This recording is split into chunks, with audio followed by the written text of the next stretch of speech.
मी आज तुम्हासनी बदलाय गेलो, पण तुम्ही नाही बदललात. तुमच्यासाठी मला बी बदलता नाही यायचं. तुम्ही माझी लय काळजी घेतली. मला काय बी कमी पडू दिलं नाही. पर मला जावं लागल. मला मासेंचंच नाही तर समद्यांचा जीव जवळचा आहे. मास काय आणि माणूस काय सारखंच. येतो म्या.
प्रत्येक जीवात असलेला आत्मा हा समान आहे. ह्याकडे जो समान दृष्टीने पाहतो तो ज्ञानी होय. मनुष्य म्हणजे श्रेष्ठ आणि पशु म्हणजे कनिष्ठ असे नाही. असे कोण आहे जे मी सांगितलेले गुप्त ज्ञान ऐकतो आहे? तुम्ही सांगितलेला प्रत्येक शब्द मी ऐकतो आहे.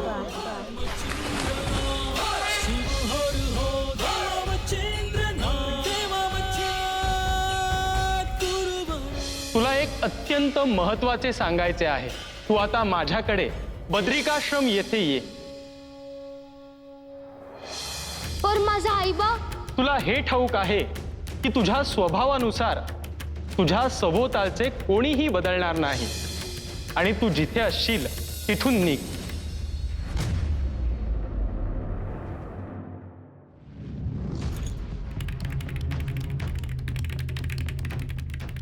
मच्छिंद्र, मच्छिंद्र, मच्छिंद्र,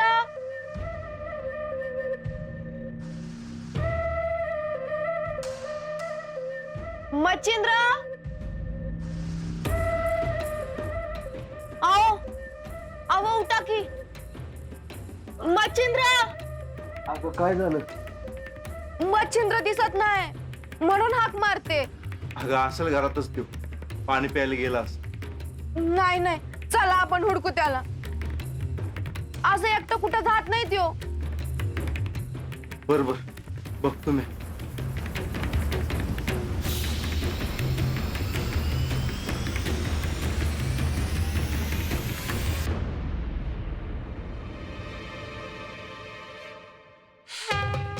मच्छिंद्र,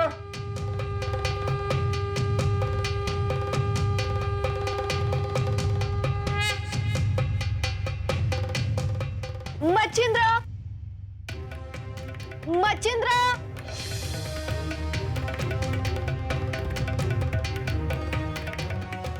मच्छिंद्र,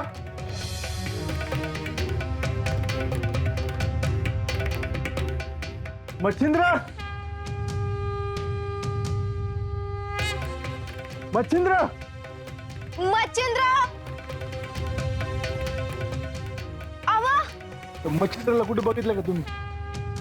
मच्छिंद्र, मच्छिंद्र,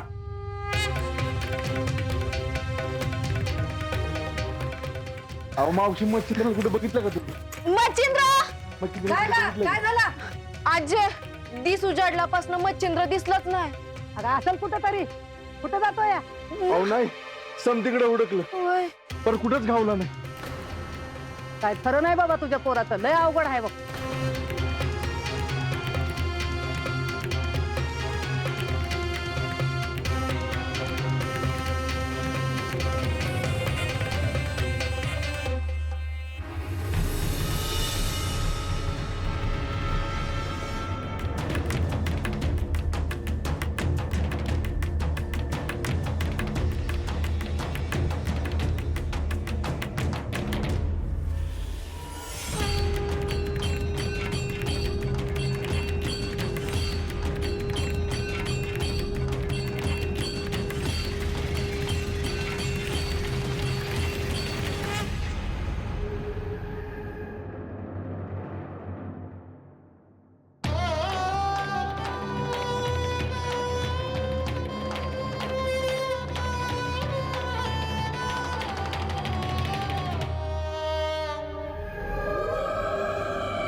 या सृष्टीचे स्वतंत्र असे अस्तित्व आहे आणि मनुष्याने ते समजून घेतले पाहिजे.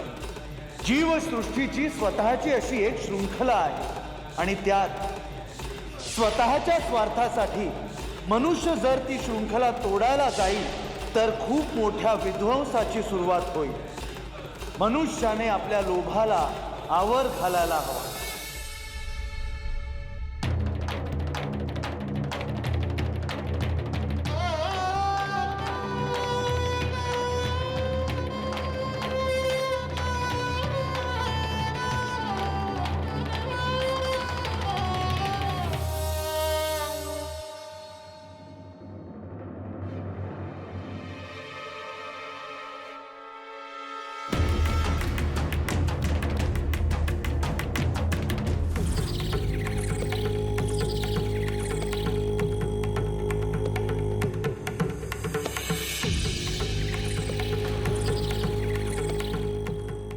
बोलून आणणार आहे त्याला.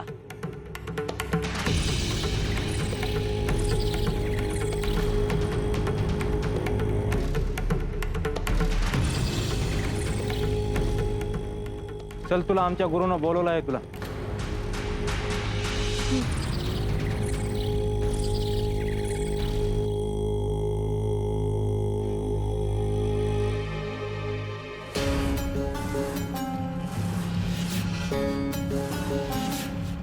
लायसरा कुठं चाललायस? मैं बद्रीनाथला चाललो आहे. पर तुम्ही कोण आहे?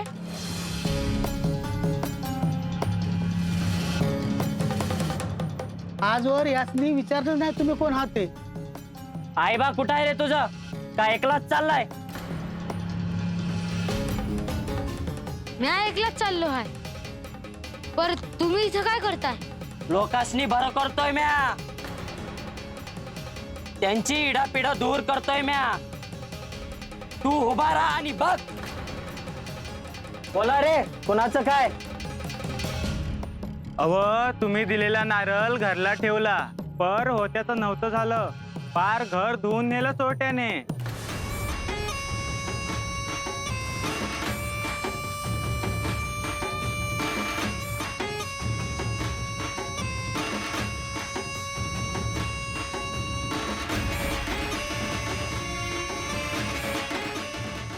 ये इकडे.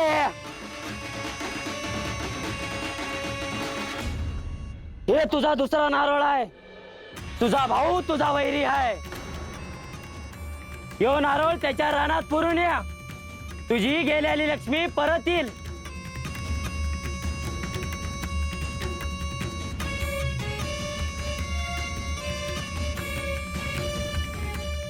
माझा एक शत्रू आहे, त्याचं नाव गाव देतो, त्याला संपून टाका. पार वाटोळ झाला पाहिजे. किती पैके देणार? सांगा तर. त्याच्यासाठी एक लहान पोर पाहिजे.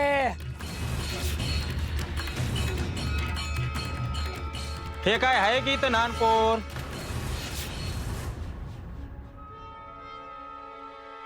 तुम्ही हात तर लावून बघा मला. धरा रे याला आणि बांधून ठेवा.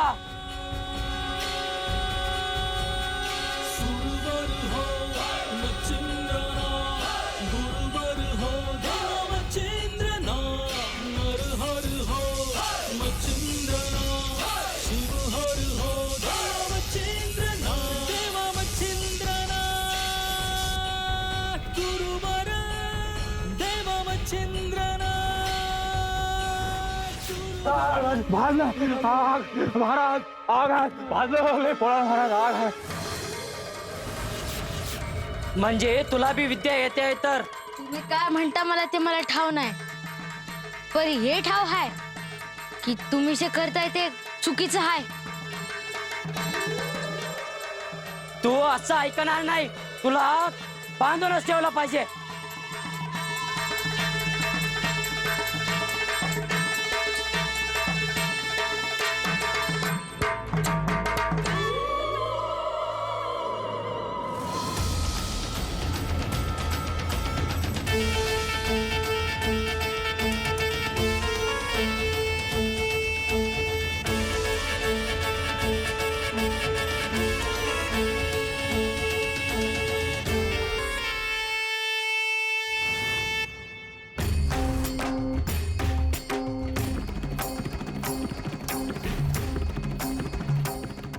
तू कोण आहे ठाव नाही मला. मला माफी दे.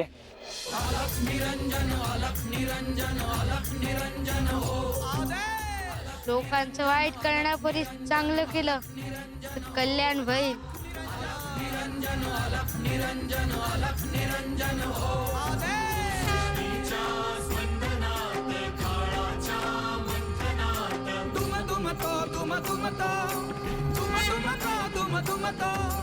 एकनाद व्याकुनी त्रिभुवन. अलख निरंजन, अलख निरंजन, अलख निरंजन हो. अलख निरंजन, अलख निरंजन, अलख निरंजन, अलख निरंजन हो. अलख निरंजन.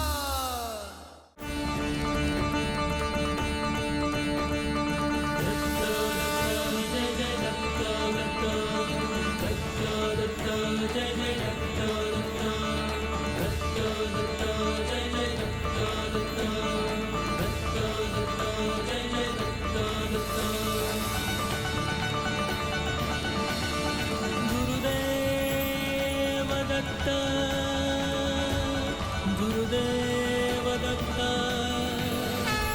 गुरुदेव दत्त. पार्वती, मच्छिंद्र कठोर तप करतो आहे. आता त्याच्यासाठी मी काहीतरी करावे अशी वेळ आली आहे. तुम्ही त्याला प्रत्यक्ष दर्शन देणं, त्याची भेट घेणं हाच त्यावरचा उपाय आहे. परंतु मी त्याला भेटण्यापेक्षा श्री दत्तगुरूंनी त्याला भेटणे अपेक्षित आहे. याचा अर्थ तुम्ही श्री दत्तगुरूंची भेट घेणार आहात तर? मच्छिंद्रला आता गुरूंची आवश्यकता आहे आणि त्याला श्री दत्तगुरूंनी दीक्षा द्यावी असा योग आलेला आहे. मच्छिंद्रचे हे कष्ट दूर करून त्याची साधना लवकरात लवकर सुरू व्हावी म्हणून तुम्ही तात्काळ श्री दत्तगुरूंची भेट घ्यावी. होय, मच्छिंद्रच्या कष्टांची परिसीमा झालेली आहे. त्याला एका कृपा छत्राखाली आणून साधनेची सुरुवात करून द्यायची आहे. आता एक नवीन अध्याय सुरू होतो आहे.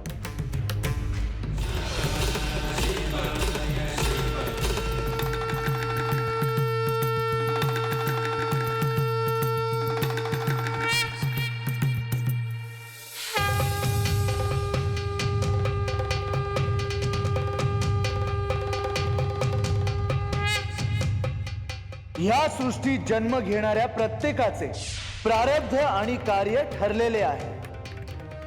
त्याचा त्याला बोध नसतो, कारण त्याच्या मनावर अज्ञानाची काजळी असते. त्याला मी कोण आहे हे समजून घ्यायचे असेल तर कठोर तपश्चर्येला पर्याय नाही.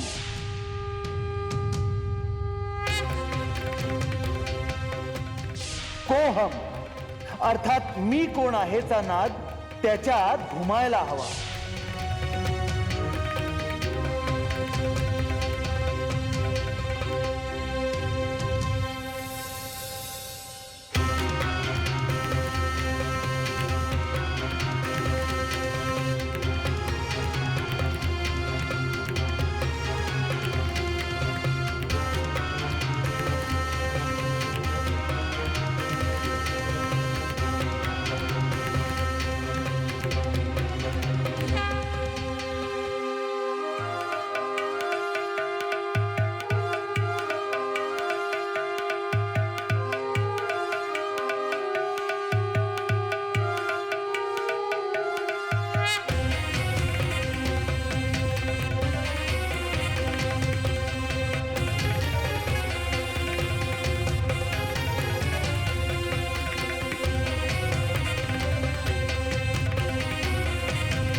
मला तर पाण्याच्या अजिबात भ्या वाटत नाही. तुला काय बी होऊ देणार नाही बघ म्या. अगदी पुलासारखं जप.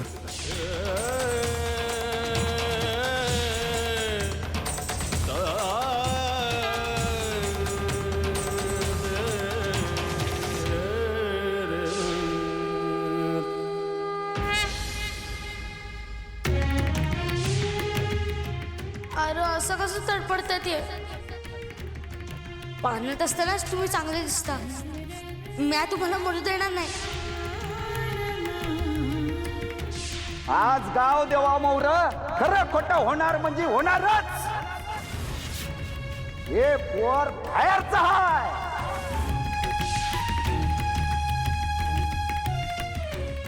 कामिक आणि शारदवतेच्या पोटचं पोर नाहीच आहे.